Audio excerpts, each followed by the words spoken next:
Praise the Lord, brothers and sisters in Christ. Welcome to join with me to read Day 74 One-Year Bible Reading Plan. Number Chapter 17. The Budding of Aaron's Staff. The Lord said to Moses, "Speak to the Israelites and get 12 staffs from them, one from the leader of each of their ancestral tribes. Write the name of each man on his staff. On the staff of Levi write Aaron's name, for there must be one staff for the head of each ancestral tribe. Place them in the tent of meeting in front of the ark of the covenant law, where I meet with you. The staff belonging to the man I choose will sprout, and I will rid myself of this constant grumbling against you by the Israelites." So Moses spoke to the Israelites, and their leaders gave him 12 staffs, one for the leader of each of their ancestral tribes, and Aaron's staff was among them. Moses placed the staffs before the Lord in the tent of the covenant law. The next day Moses entered the tent and saw that Aaron's staff, which represented the tribe of Levi, had not only sprouted but had budded, blossomed, and produced almonds. Then Moses brought out all the staffs from the Lord's presence to all the Israelites. They looked at them, and each of the leaders took his own staff. The Lord said to Moses, "Put back Aaron's staff in front of the ark of the covenant law, to be kept as a sign to the rebellious. This will put an end to their grumbling against me, so that they will not die." Moses did just as the Lord commanded him. The Israelites said to Moses, "We will die. We are lost, we are all lost. Anyone who even comes near the tabernacle of the Lord will die. Are we all going to die?" Numbers chapter 18. Duties of priests and Levites. The Lord said to Aaron, "You, your sons, and your family are to bear the responsibility for offenses connected with the sanctuary, and you and your sons alone are to bear the responsibility for offenses connected with the priesthood.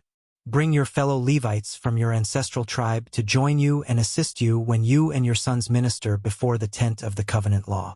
They are to be responsible to you and are to perform all the duties of the tent, but they must not go near the furnishings of the sanctuary or the altar. Otherwise both they and you will die. They are to join you and be responsible for the care of the tent of meeting, all the work at the tent, and no one else may come near where you are. You are to be responsible for the care of the sanctuary and the altar, so that my wrath will not fall on the Israelites again. I myself have selected your fellow Levites from among the Israelites as a gift to you, dedicated to the Lord to do the work at the tent of meeting. But only you and your sons may serve as priests in connection with everything at the altar and inside the curtain. I am giving you the service of the priesthood as a gift. Anyone else who comes near the sanctuary is to be put to death. Offerings for priests and Levites. Then the Lord said to Aaron, "I myself have put you in charge of the offerings presented to me. All the holy offerings the Israelites give me I give to you and your sons as your portion, your perpetual share. You are to have the part of the most holy offerings that is kept from the fire. From all the gifts they bring me as most holy offerings, whether grain or sin or guilt offerings, that part belongs to you and your sons. Eat it as something most holy. Every male shall eat it. You must regard it as holy. This also is yours, whatever is set aside from the gifts of all the wave offerings of the Israelites. I give this to you and your sons and daughters as your perpetual share. Everyone in your household who is ceremonially clean may eat it. I give you all the finest olive oil and all the finest new wine and grain they give the Lord as the firstfruits of their harvest. All the land's firstfruits that they bring to the Lord will be yours. Everyone in your household who is ceremonially clean may eat it. Everything in Israel that is devoted to the Lord is yours. The first offspring of every womb, both human and animal, that is offered to the Lord is yours. But you must redeem every firstborn son and every firstborn male of unclean animals. When they are a month old, you must redeem them at the redemption price set at 5 shekels of silver, according to the sanctuary shekel, which weighs 20 gerahs. But you must not redeem the firstborn of a cow, a sheep, or a goat. They are holy. Splash their blood against the altar and burn their fat as a food offering, an aroma pleasing to the Lord. Their meat is to be yours, just as the breast of the wave offering and the right thigh are yours. Whatever is set aside from the holy offerings the Israelites present to the Lord I give to you and your sons and daughters as your perpetual share. It is an everlasting covenant of salt before the Lord for both you and your offspring. The Lord said to Aaron, You will have no inheritance in their land, nor will you have any share among them. I am your share and your inheritance among the Israelites. I give to the Levites all the tithes in Israel as their inheritance in return for the work they do while serving at the tent of meeting. From now on the Israelites must not go near the tent of meeting, or they will bear the consequences of their sin and will die. It is the Levites who are to do the work at the tent of meeting and bear the responsibility for any offenses they commit against it. This is a lasting ordinance for the generations to come. They will receive no inheritance among the Israelites. Instead, I give to the Levites as their inheritance the tithes that the Israelites present as an offering to the Lord. That is why I said concerning them, they will have no inheritance among the Israelites. The Lord said to Moses, Speak to the Levites and say to them, When you receive from the Israelites the tithe I give you as your inheritance, you must present a tenth of that tithe as the Lord's offering.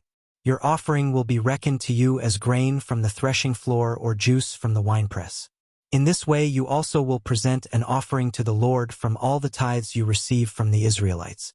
From these tithes you must give the Lord's portion to Aaron the priest. You must present as the Lord's portion the best and holiest part of everything given to you. Say to the Levites, When you present the best part, it will be reckoned to you as the product of the threshing floor or the winepress. You and your households may eat the rest of it anywhere, for it is your wages for your work at the tent of meeting. By presenting the best part of it you will not be guilty in this matter. Then you will not defile the holy offerings of the Israelites, and you will not die. Psalms chapter 74. A Maskil of Asaph. O God, why have you rejected us forever? Why does your anger smolder against the sheep of your pasture? Remember the nation you purchased long ago, the people of your inheritance, whom you redeemed, Mount Zion, where you dwelt. Turn your steps toward these everlasting ruins. All this destruction the enemy has brought on the sanctuary. Your foes roared in the place where you met with us. They set up their standards as signs. They behaved like men wielding axes to cut through a thicket of trees. They smashed all the carved paneling with their axes and hatchets. They burned your sanctuary to the ground. They defiled the dwelling place of your name. They said in their hearts, We will crush them completely. They burned every place where God was worshipped in the land. We are given no signs from God. No prophets are left, and none of us knows how long this will be. How long will the enemy mock you, God? Will the foe revile your name forever? Why do you hold back your hand, your right hand? Take it from the folds of your garment and destroy them. But God is my king from long ago. He brings salvation on the earth. It was you who split open the sea by your power. You broke the heads of the monster in the waters. It was you who crushed the heads of Leviathan and gave it as food to the creatures of the desert. It was you who opened up springs and streams. You dried up the ever-flowing rivers. The day is yours, and yours also the night. You established the sun and moon. It was you who set all the boundaries of the earth. You made both summer and winter. Remember how the enemy has mocked you, Lord, how foolish people have reviled your name. Do not hand over the life of your dove to wild beasts. Do not forget the lives of your afflicted people forever. Have regard for your covenant, because haunts of violence fill the dark places of the land. Do not let the oppressed retreat in disgrace. May the poor and needy praise your name. Rise up, O God, and defend your cause. Remember how fools mock you all day long. Do not ignore the clamor of your adversaries, the uproar of your enemies, which rises continually. Luke chapter 20. The authority of Jesus questioned. One day as Jesus was teaching the people in the temple courts and proclaiming the good news, the chief priests and the teachers of the law, together with the elders, came up to him. Tell us by what authority you are doing these things, they said. Who gave you this authority? He replied, I will also ask you a question. Tell me, John's baptism, was it from heaven or of human origin? They discussed it among themselves and said, If we say, from heaven, he will ask, Why didn't you believe him? But if we say, of human origin, all the people will stone us, because they are persuaded that John was a prophet. So they answered, We don't know where it was from. Jesus said, Neither will I tell you by what authority I am doing these things. The parable of the tenants. He went on to tell the people this parable. A man planted a vineyard, rented it to some farmers and went away for a long time. At harvest time he sent a servant to the tenants so they would give him some of the fruit of the vineyard. But the tenants beat him and sent him away empty-handed. He sent another servant, but that one also they beat and treated shamefully and sent away empty-handed. He sent still a third, and they wounded him and threw him out. Then the owner of the vineyard said, "What shall I do? I will send my son, whom I love. Perhaps they will respect him." But when the tenants saw him, they talked the matter over. "This is the heir," they said. "Let's kill him, and the inheritance will be ours." So they threw him out of the vineyard and killed him. What then will the owner of the vineyard do to them? He will come and kill those tenants and give the vineyard to others. When the people heard this, they said, "God forbid." Jesus looked directly at them and asked, "Then what is the meaning of that which is written? The stone the builders rejected has become the cornerstone.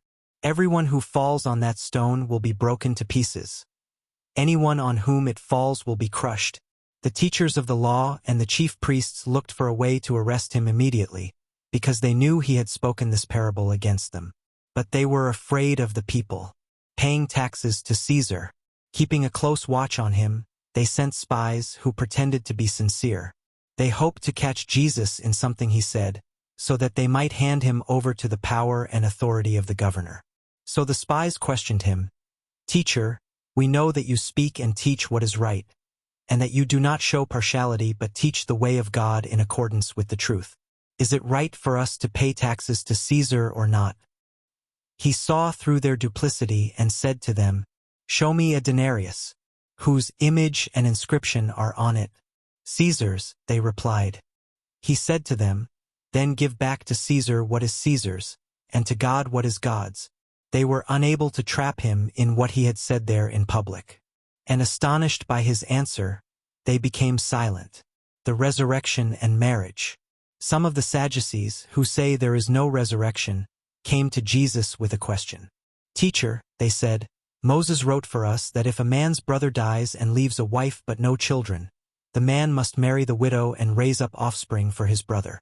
Now there were 7 brothers. The first one married a woman and died childless. The second, and then the third married her, and in the same way the 7 died, leaving no children. Finally the woman died too. Now then, at the resurrection whose wife will she be, since the 7 were married to her?" Jesus replied, "The people of this age marry and are given in marriage. But those who are considered worthy of taking part in the age to come and in the resurrection from the dead will neither marry nor be given in marriage, and they can no longer die, for they are like the angels. They are God's children, since they are children of the resurrection. But in the account of the burning bush, even Moses showed that the dead rise, for he calls the Lord the God of Abraham, and the God of Isaac, and the God of Jacob.